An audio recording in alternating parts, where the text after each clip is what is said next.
Aliyekubali kutumbia siku mpya na kukubali kutuingiza katika siku mpya hii ili tuwe wenye uhai.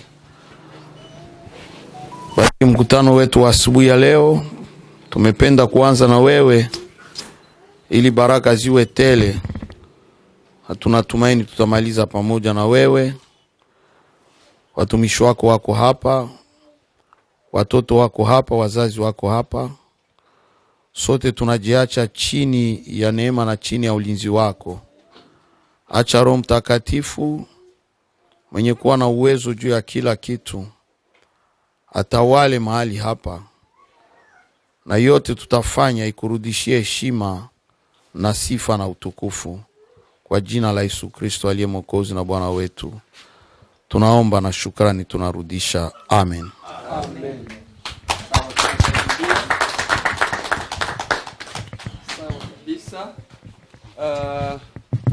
Kabla hatujaenda kwa kipindi ambacho cha pili cha kuweza kukaribishana, sijui kama watoto wametuandalia nyimbo tu kidogo tu tuwasikie kabla hatujakaribishana.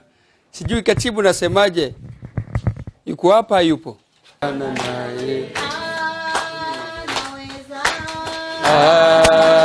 Naweza Bwana Yesu anaweza, hakuna wa kufanana naye. Atupenda Bwana Yesu atupenda, hakuna wa kufanana naye. Bwana Yesu asifiwe. Tunaweza tukashangilia. Asante sana. Kwa hiyo tutaenda kukaribishana, na kwa kipindi cha kukaribishana tutamwalika mama kiongozi Miriam Rusare wa GFN, ndiye ataenda kukaribisha mkutano na wageni wetu maalum. Karibu sana mama kiongozi Miriam Rusare wa GFN kuweza kukaribisha wageni wetu. Bwana Yesu asifiwe sana. Haleluya. Haleluya watoto. Asante sana. Basi tuna kila sababu ya kumshukuru Mungu kuwa hapa siku ya leo. La jambo la kwanza, tunamshukuru Mungu kwa neema yake kutuwezesha kuwa hapa asubuhi ya siku ya leo. Na kwa heshima kubwa tunaenda kuwakaribisha wazazi wetu ambao wameona vyema kwamba nao washiriki kipindi hichi cha watoto. Wazazi karibuni sana na Mungu awabariki sana. Lakini pia nichukue nafasi ya kuwakaribisha pia watumishi wa Mungu wote sehemu mbalimbali ambao wametoka, watumishi wa GFN, lakini pia watumishi wa Tanzania. Tunamwona mtumishi wa Mungu Peter Mwamba yuko hapa. Mungu akubariki sana, karibu sana. Na tuna pia mtumishi wa hapa Pastor Jacob. Mungu akubariki sana. Tuna mama katibu, Mungu akubariki sana. Karibu sana kwa kila mmoja wetu ambaye yuko mahali hapa. Karibu sana mbele za Mungu na Mungu awabariki sana. Amina. Katumkabisha mama karibu pia. Karibu sana. Aya. Mujisikie kukaribia nafasi hii kabisa, na asante sana kwa ujio wenu. Mungu awabariki sana. Kwa hiyo tuna vipindi kama viwili. Kipindi cha kwanza kitakuwa kipindi cha neno la Mungu kwa ajili ya watoto wetu ambao wamefika kwa siku ya leo. Na kipindi cha pili itakuwa ni kuwakabidhi, sijui niite zawadi, sijui niite niitaje, zawadi, gift. Na baadaye ya kuwapa gift au zawadi watakuwa na muda pia wa kunywa juisi kidogo. Bwana Yesu asifiwe. Sawa kabisa. Basi kwa kipindi hiki cha kwanza cha neno la Mungu kwa ajili ya watoto wetu, atakayetutolea neno la Mungu ni coordinator wetu international Mama Miriam Rusare, ndiye atatoa neno la Mungu kwa ajili ya watoto. Na wakati anaandaa neno la Mungu, tutamsii Evangeliste Fisto kwa kuomba kwa ajili ya neno la Mungu. Huyo ni mwinjilisti kutoka Finland. Karibu sana kwa ajili ya neno la Mungu, kuombea neno la Mungu. Asante mtakatifu Mungu Baba, tunaleta kipindi hiki kia neno la Mungu mikononi mwako Bwana. Uende kubariki Mathayo toa neno Bwana. Baba mtakatifu wangu Yesu Kristo, uende kuonekania kipindi kyote kitafanyika mahali hapa Bwana. Asante mtakatifu wangu Yesu Kristo kwa yote Mungu anaendelea kututendea. Amen. Amen. Kwa muda huu nitaomba watoto wetu sasa, sio wakati tena wa kutembea. Wale ambao wanatembea tembea, jameni tuwashike sasa ili kwamba sote tuweze kusikiliza neno la Mungu. Karibu sana coordinator Mama Rusare, Jean Rusare. Miriam Jean Rusare. Sijakosea. Karibu sana coordinator. Asante sana. Bwana Yesu asifiwe. Tutakuwa na muda mchache tu wa neno la Mungu, na siku ya leo nitazungumzia kuhusu upendo. Amina. Ndio, tutazungumzia kuhusu upendo, na kwa sababu tuko tunazungumza na watoto, tunazungumza kuhusu nini? Kuhusu upendo. Tunazungumza kuhusu nini? Upendo. Nahitaji watoto ndio waseme. Tunazungumza kuhusu nini watoto? Ndio, kwa hiyo nitakuja hapo karibu na mahali mlipo ili kwamba mpate kusikia hii vizuri. Mimi pia ni mwalimu wa watoto tangu zamani. Nimekuwa pia mwalimu wa watoto kwenye kwenye Sunday school. Kwa hiyo ninajua sana mambo haya. Kwa hiyo leo tunazungumzia kuhusu upendo. Leo kama tuko hapa, mnaona hawa watu wote ambao wako hapa? Mnawaona? Mnawaona? Lakini pia tuna babu ambaye yuko pale ametoka mbali zaidi. Pia tuna bibi yule yuko pale, mnamwona? Naye pia ametoka mbali. Mnajua ni kwa nini amefika hapa? Mnajua ni kwa nini? Hamjui ni kwa nini? Amefika hapa kwa sababu ya upendo.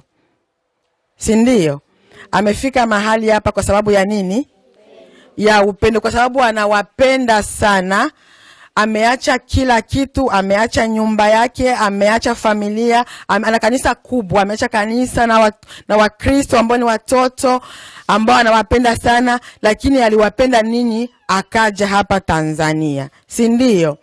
Ni kwa sababu ya nini?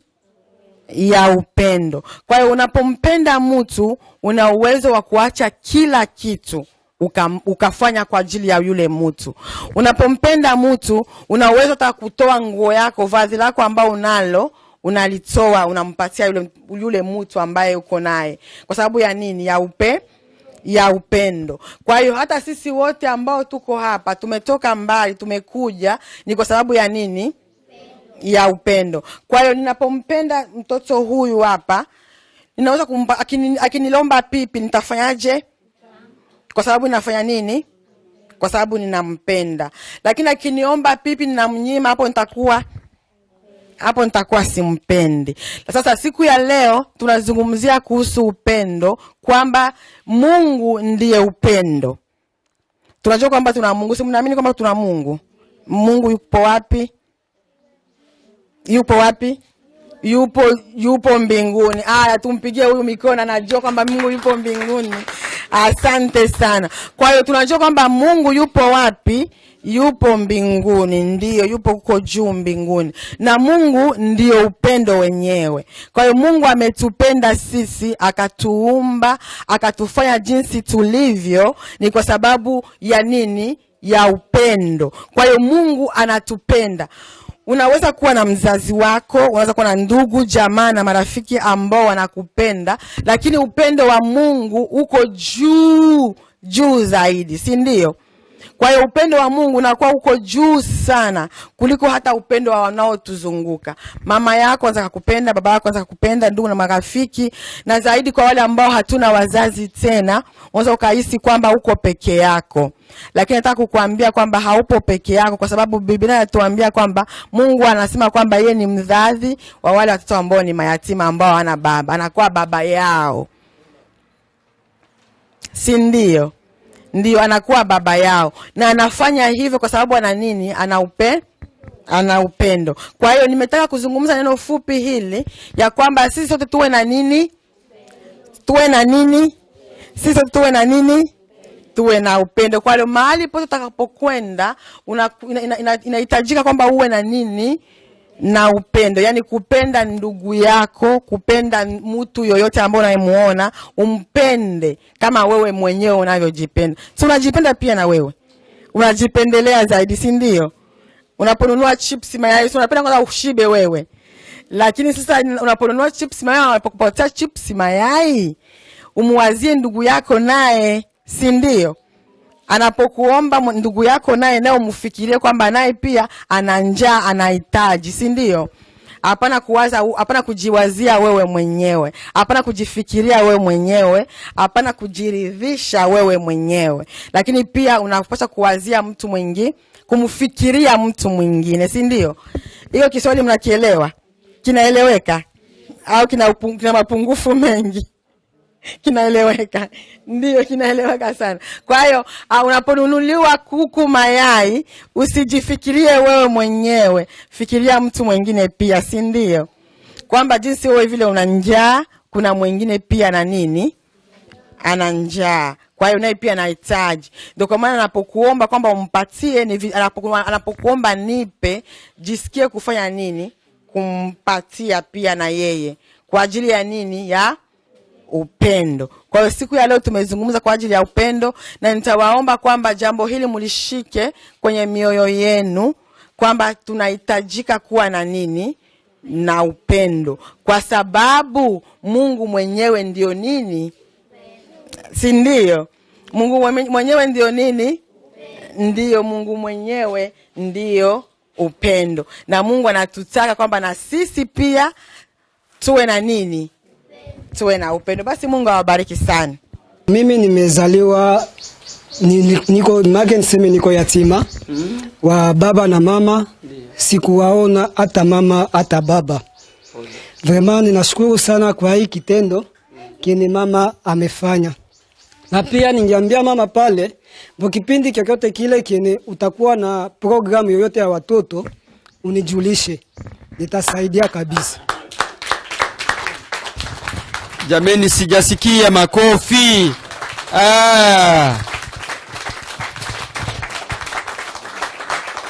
Unasikia ushuhuda? Hajaona mama na baba, yeye ni yatima. Kwa hiyo sifikiri kwamba uko peke yako. Tayari kuna watu wa Finland wanajiunga na wewe. Amena. Asante sana kabisa mwinjilisti wetu Fisto kwa kuweza kuwaunga yatima wa Afrika na hususani Tanzania, zaidi sana Kingamboni. Amena. Sawa kabisa, tunashangilia kwa ajili ya ile. Na kwa sasa hivi tutaenda kupita kwa ugawaji wa zawadi kwa ajili ya watoto wetu. Na sijui katibu anaweza kutuambia ni tutaendaje? Mama katibu. Yes. Mama katibu, karibu mama katibu, utupatie namna tutakavyo utaratibu wa ugawaji. Karibu hapa mbele.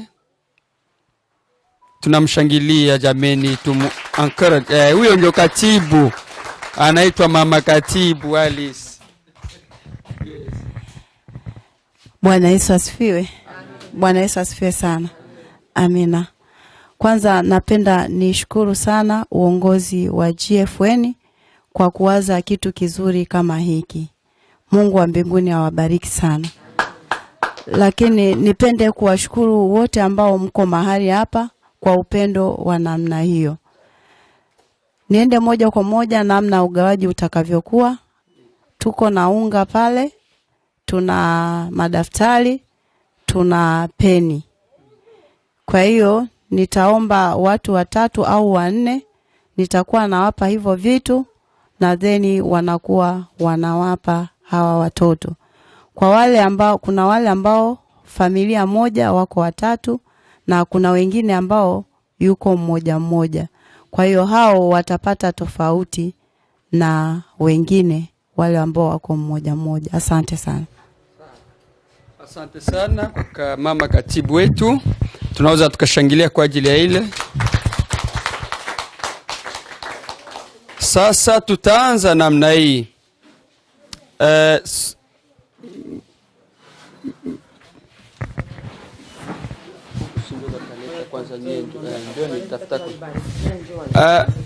Mama katibu, hebu natuletea vile vitu hapa ili kwamba waweze kuviombea. eshantio, yani ndio mnaita nini Kiswahili? Nusu tu, sio vyote, nusu tu, ambavyo kama watoto wangapi watapewa tu hapa kwa kufikiwa picha.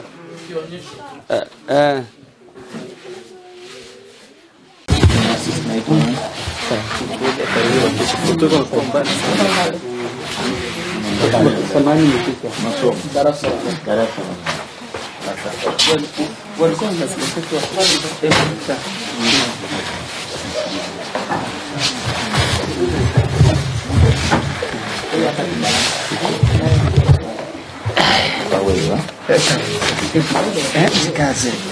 Sema asante kwa nguvu. Sema asante Jifen. Yes. Unamjua mama kiongozi? Yuko wapi? Kama katibu hapa.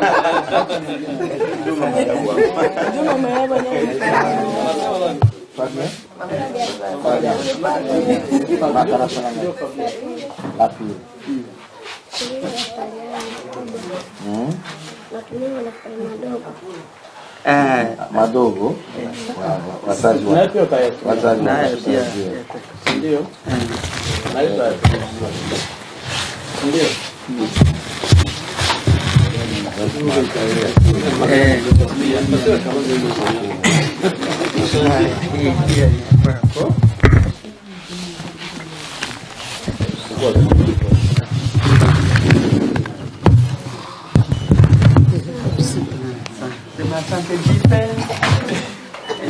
Sema sauti kubwa.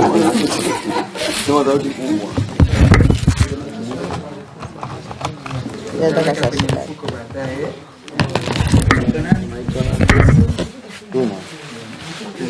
Madarasa mangapi?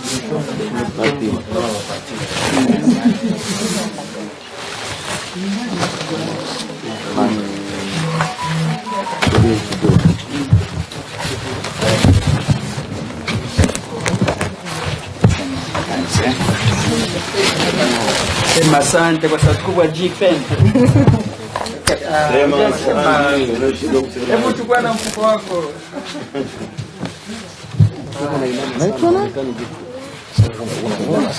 Nini? Okay. Na darasa gani sasa?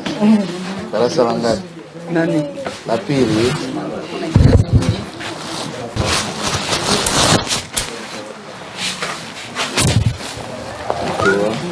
Utauza huu mfuko.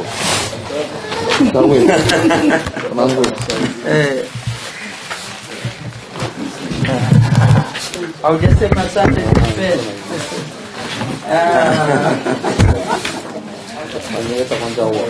Wale wakubwa.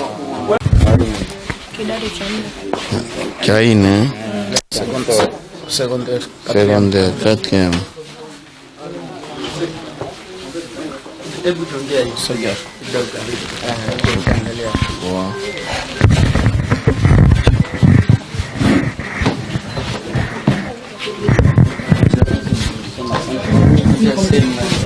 Asanteni.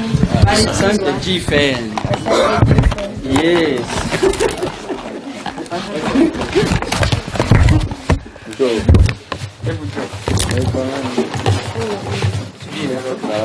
Sasa tusikize njia. Hii imetoboka hivi.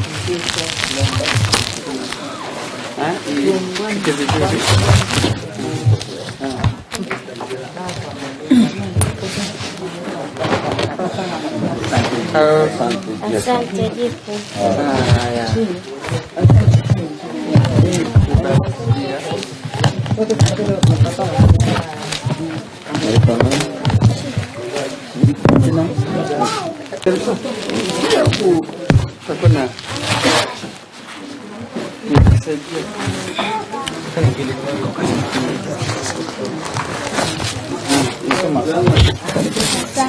Asante Jifen. Asante Jifu. Yes.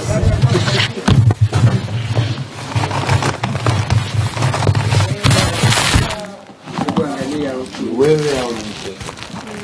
Wewe. Sawa.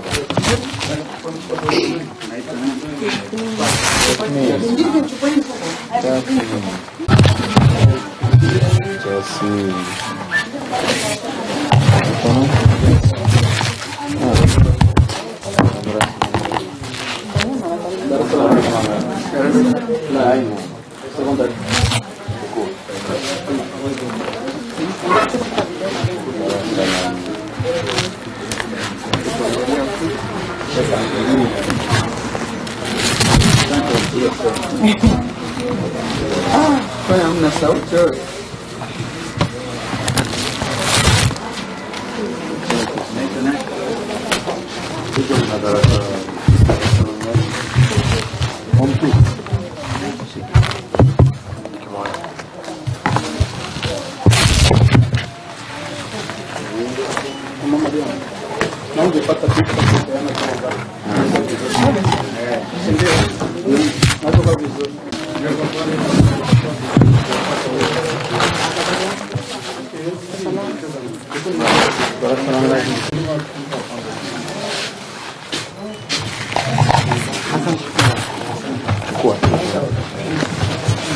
Asante jipe.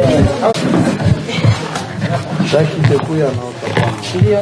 Karibu mama. Mama karibu kia kupanda. Yasema asante jipe.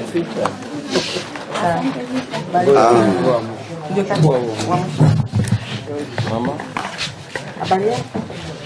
Unaendelea?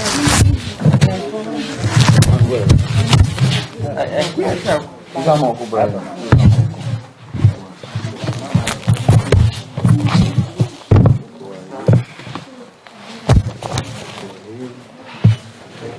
Imekwisha.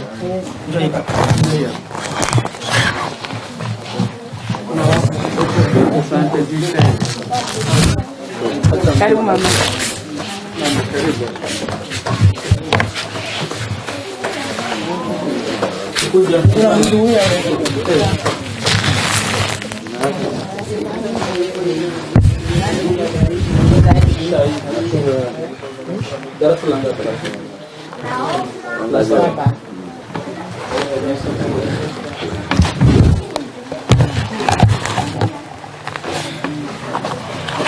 Nasemaje?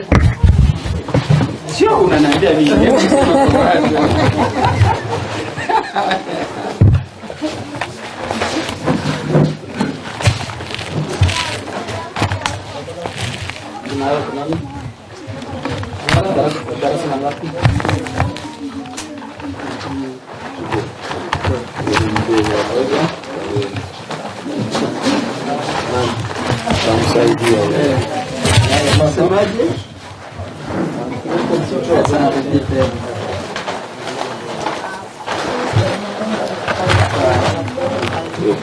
Nakusaidie mwa kwako sio kwa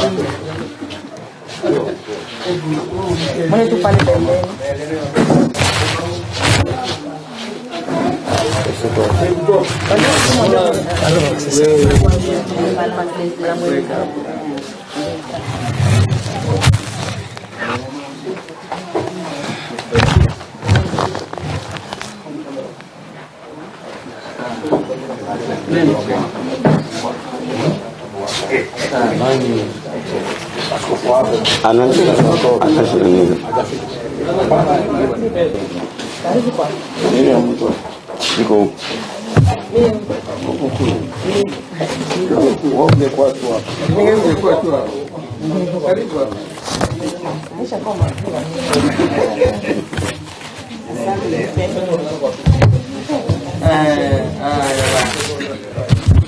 Mnamsaidia jamani huyo.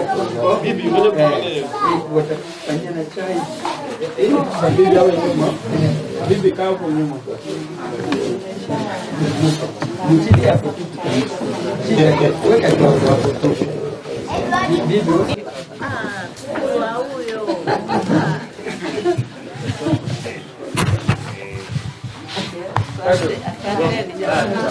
Asante Jipen. Watatu wamepata dharura.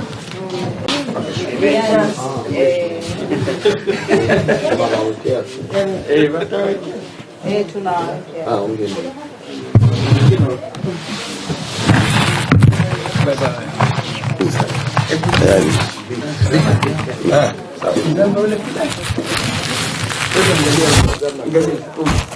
Angalia huko.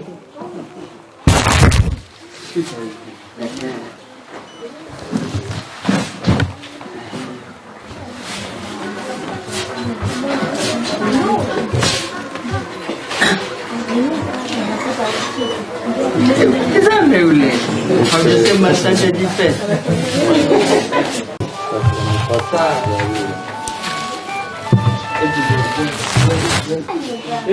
Si walikuwa eti watatu wamepata.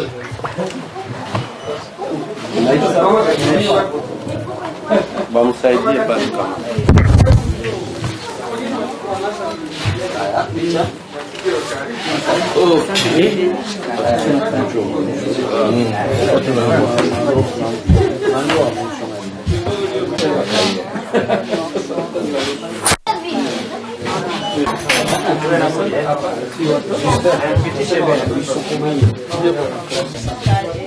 Mama katibu, unaona sasa wazazi wamechafuka mikono.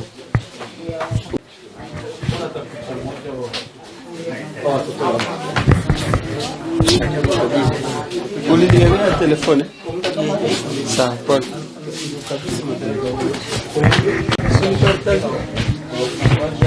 Connection. Pasó.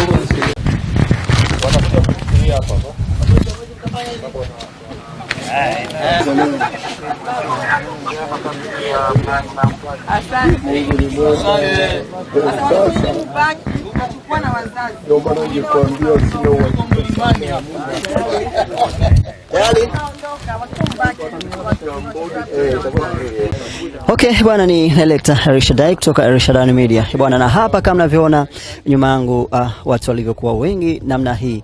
Huu ni moyo wa upendo. Na hii ni GFN ambayo ni huduma ya kuhubiri injili nchi kwa inchi. Na sasa hivi wametua hapa Tanzania na tayari semina ilishaanza na kuhitimisha. Hawakuhitimisha hivi, wamehitimisha na moyo wa upendo na kugawa upendo kwa watoto yatima. Kama mnavyoona hapa tayari watoto yatima wameshapokea zawadi zao. Ni upendo ulioje? Ni upendo wa namna gani? Sasa tutakwenda kuzungumza na mmoja baada ya mwingine.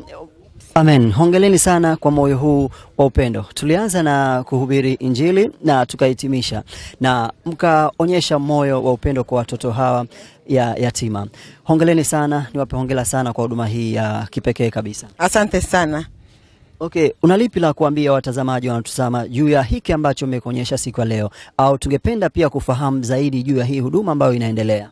Ndio, tunakuwa na huduma ambayo tunabeba ambayo inaitwa GFN, yani Gospel for All Nations kwa Kiswahili, injili kwa mataifa yote.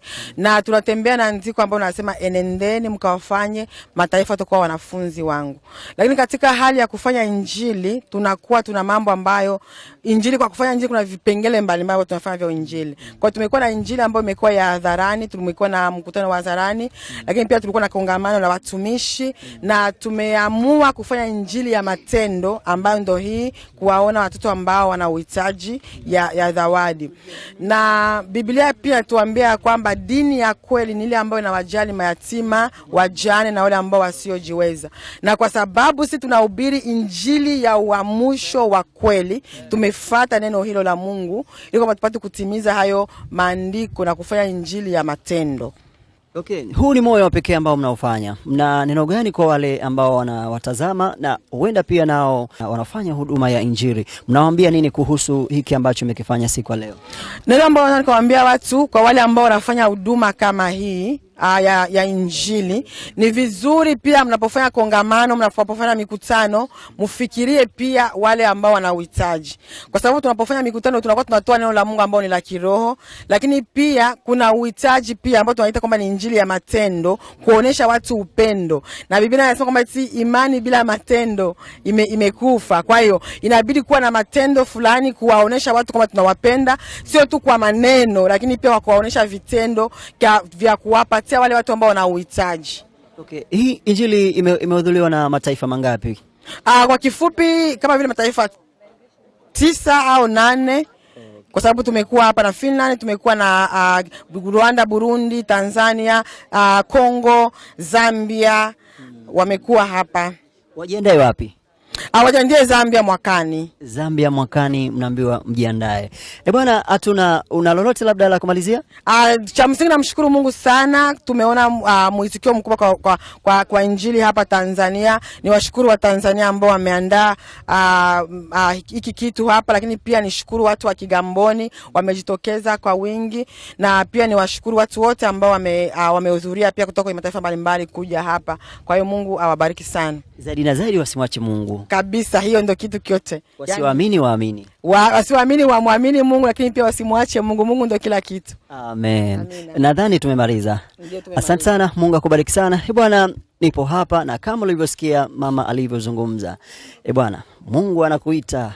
Kimbia, kimbia, kimbia. Watumishi wa Mungu wapo kwa ajili yako wewe ambaye unateseka na mizigo ya dhambi. Pokea mambo. Poa. Jambo. Jambo. Umefurahi? Ndio. Unaitwa nani? Edward. Asema haleluya. Haleluya. Bwana, wewe na wewe unaitwa nani? Furaha. Unaitwa Furaha. Ndio. Umefurahi? Ndio. Bora ucheki. Tabasamu kidogo basi na wewe. Okay, ngoja tuzungumze na wengine hapa. Mko salama? Ndio. Na wewe? Ndio, tupo salama. Hatuna cha kuongea ila tunawapa tu shukrani za dhati. Tunashukuru sana kwa kutusaidia. Hivyo tu. Na wewe? Tunashukuru sana kwa kutusaidia na wametupa moyo katika masomo yetu. Okay, na unaitwa nani kwanza? Naitwa Aziza. Na wewe? Arafa. Bien-aimés dans le Seigneur, bonjour. Vous qui nous suivez de partout, je suis le révérend pasteur Bougala Gaja, Ruzamuka Changa Changa Shadrach. Je suis premier vice-représentant légal de la communauté des églises de Pentecôte en Afrique centrale, le CEPAC en sigle, dont le siège est en République démocratique du Congo. Aujourd'hui, je me retrouve à Kigamboni, Dege, en Tanzanie, dans les environs de Dar es Salaam. Et nous sommes venus pour l'œuvre du Seigneur. Aujourd'hui, nous avions le ministère auprès des enfants orphelins et il était question de partager quelques petits colis avec les enfants orphelins parce que nous pensons que c'est cela aussi, faire de l'évangile. Et comme vous pouvez le constater, les enfants sont avec nous et nous voulions témoigner l'amour parce que Dieu est amour. Et par ce geste, nous voulons juste transmettre à nos enfants le message de l'amour. Dieu est amour et tout ce que nous pouvons faire, nous devons le faire dans l'amour. Et nous pensons qu'avec l'amour, nous pouvons facilement évangéliser, facilement communiquer la pensée de Dieu aux hommes. Voilà pourquoi nous sommes là aujourd'hui et nous bénissons le Seigneur pour tous nos enfants qui sont là aujourd'hui et qui ont besoin de l'aide des uns et des autres et surtout de Dieu parce que Dieu lui-même dit qu'il est le Père des orphelins et nous avons foi que Dieu va permettre à ces enfants de grandir et d'arriver à leur destinée. Merci beaucoup et que Dieu vous bénisse. Bwana asifiwe. Amina. Hongereni sana kwa huduma hii. Asante sana. Ni moyo wa kipekee ambao umeonyesha. Una neno gani kwa watazamaji wanaotazama au watu wanaowatazama sasa hivi? Neno gani kwao? Kwa kweli namshukuru Mungu sana sana sana kwa uongozi wa GFN kwa namna ambavyo wamewakumbuka watoto hawa. Sio wote ambao wanaweza wakawa na moyo huo, lakini mama ameweza kuwakumbuka watoto hawa ambao ni watoto wenye mahitaji, wazazi wao wamefariki. Kwa hiyo Mungu ambariki sana.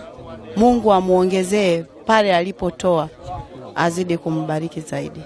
Okay. Tamka neno la baraka kumtakia founder au kiongozi wa mwanzilishi wa maono haya. Ukiambiwa umpe sifa zake au maua yake, unaweza kumwambia nini? Neno ambalo naweza kumwambia kwamba kile alichokifikiria, ndoto yake ile aliyofikiria kuanzisha GFN na kutuunganisha, azidi kuipigania zaidi ili iweze kuwafikia watu wote ulimwenguni, kwa sababu mahitaji ni mengi, lakini Mungu amtie nguvu ili aweze kuwafikia watu wengi zaidi duniani. Semina, tunamshukuru Mungu kwa ajili ya huduma ya GFN, Gospel for All Nation, yani injili kwa mataifa yote. Tulikuwa na semina nzuri sana isiyokuwa na mfano hapa Kigamboni. Watumishi mbalimbali ambao wametufundisha kutoka mataifa mbalimbali walikuwa na maneno tofauti, masomo tofauti ambayo yalikuwa natujenga kama viongozi, kama watumishi wa Mungu. Tumekumbushwa mengine na mengine tumefundishwa, maana kujifunza hakuna mwisho. Hii semina ililenga mambo makubwa sana ya kufanya kazi ya Mungu, na zaidi sana kujitambua mtumishi ni nani na unaotumikia ni nani. Moja ya masomo ambayo nakumbuka kwa haraka na kwa kufupisha ni lile somo la kwamba mtumishi haitoshi tu kuwa nyuma ya madhabahu. Mtumishi ni zaidi ya kuwa nyuma ya madhabahu. Mtumishi lazima utumike, sio yale unayohubiri tu na wahubiria wengine wewe utendi, lakini wewe ndio uwe mtendaji mkuu. Hata kama ni utoaji, basi uwe namba moja. Kama ni maombi, kama ni neno, muda wa neno, watumishi tumezoea sana kuchelewa. Tumesisitizwa sana kuwa ndani ya wakati, yani tuwe on time.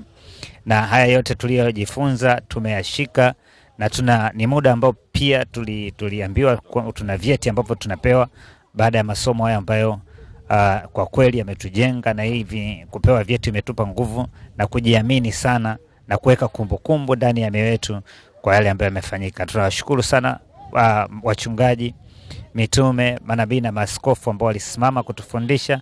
Zaidi sana tunamshukuru sana rais wetu Miriam Rusare, ambaye ndo kiongozi mkuu na ndo aliyesababisha kongamano hili likawepo kwa gharama kubwa namna hiyo. Tumekula, tumekunywa, tumejifunza na tunaona utukufu wa Mungu kwa kweli. Tunaomba wewe ambaye hujafika unaweza kufuatilia watumishi ambao walikuwepo mahali hapa wakakupa kile ambacho wao wamekichukua kutoka kwa watumishi wa Mungu.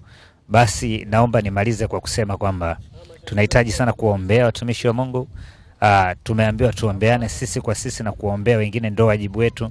Tushikane mikono kama ambavyo mtumishi wa Mungu Musa alivyokuwa akiombea wana Israeli, walikuwa wakishinda vita akiinua mikono na akichoka. Kuna watu walikuwa na mwegemeza wanamshikilia ile mikono ili waweze kushinda vita. Basi nasi tuwe kitu kimoja, mitume, wainjilisti, walimu na manabii kwa ajili ya kazi ya Mungu iliyotukuka. Na zaidi sana Mungu ametuheshimisha, ametupa utume huu au utumishi huu ili tumtumikie. Manake kabla ya kuheshimiwa na wanadamu, Mungu ametuheshimisha tayari.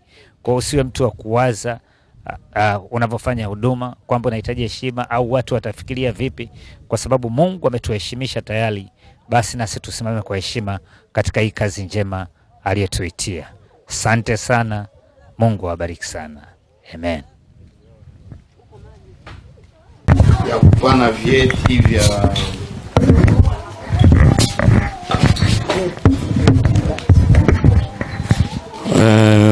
anaandika certificate of training for servant of God. The certificate is awarded to who successfully completed the training in biblical evangelism organized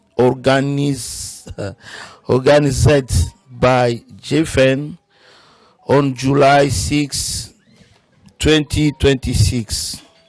This training focused on being behind the pulpit is not enough.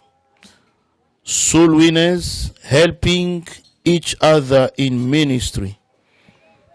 Created in Tanzania on July 6, 2026. Trainers: Bishop Puga Shadrach from Congo, Bishop Bahati Patrice, Bishop Kanyeba Samuel. It's Kanyeba Samuel.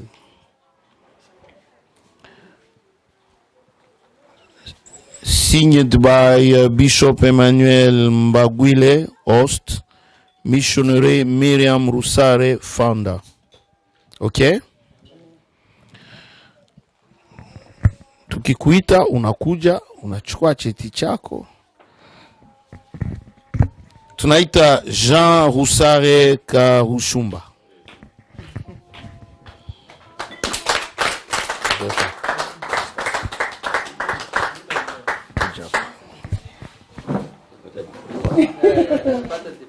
C'est bon.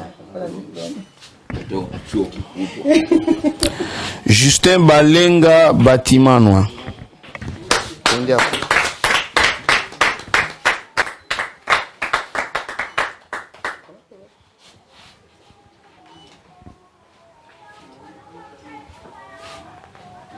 Okay. Chukua picha yako. Chukua. Sorry. Alice Masebo. Alice Masebo. Eko wapi? Antonio Almando. Eko nje akuje. Yakobo Kilunga Temas.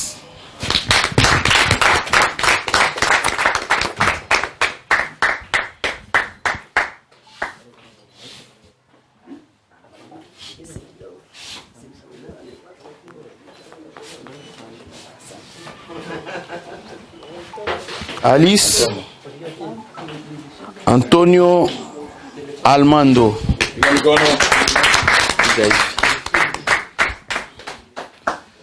Kamate mwe wote pa.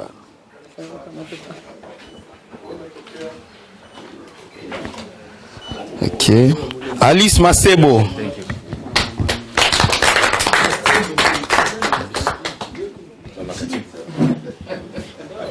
Chukua. Lugamba Ndaya Lucie.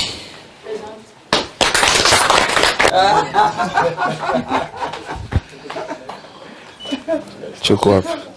Angalia kule.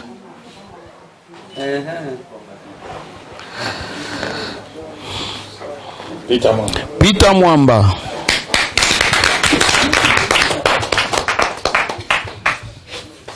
Congratulations.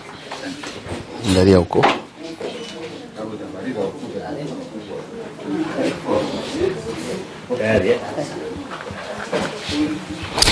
Samson Shetia Samuel. Mikono umechoka? Usichoke.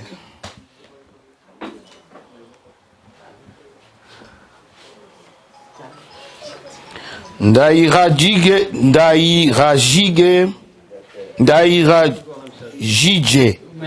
Viateur.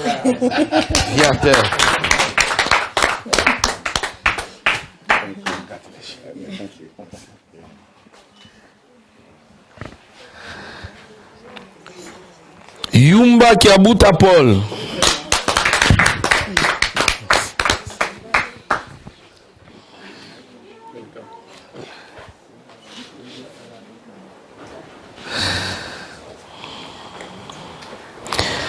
Ephraim Nyato.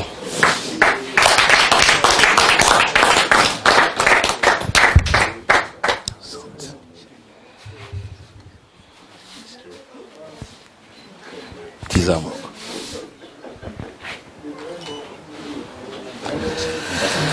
Dorcas Roussare.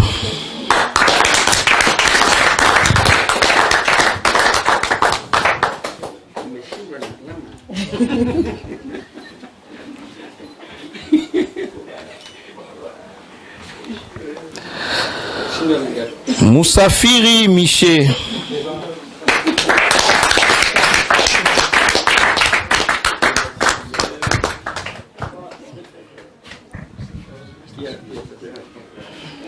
Shinono unapewa cheti. Fo.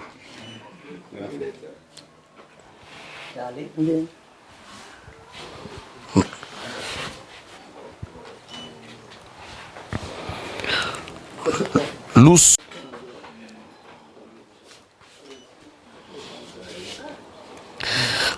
Abel Amos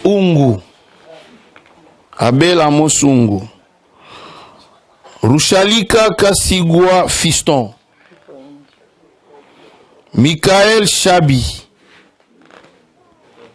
Amani Ruben.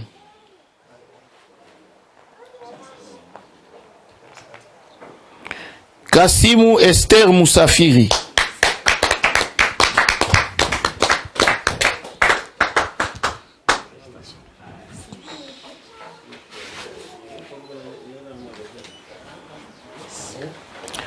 Tumsifu John.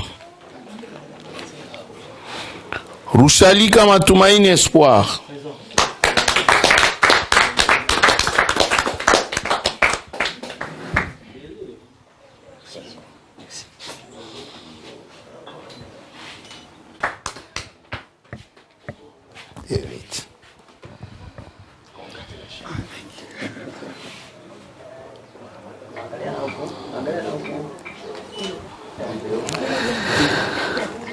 Bilali Moissa Gérard.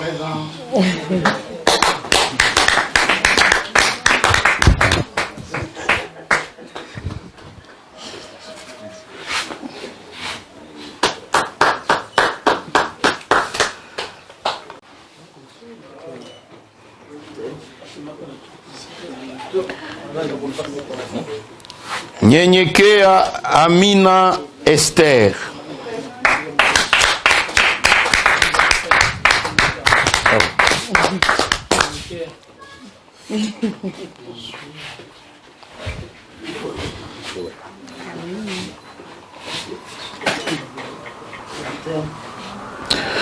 Lenge Kabulo Lidi.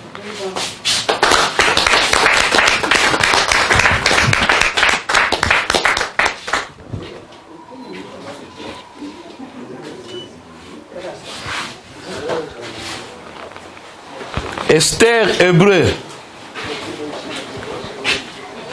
Acha Esther Hébreu. Yo mamá.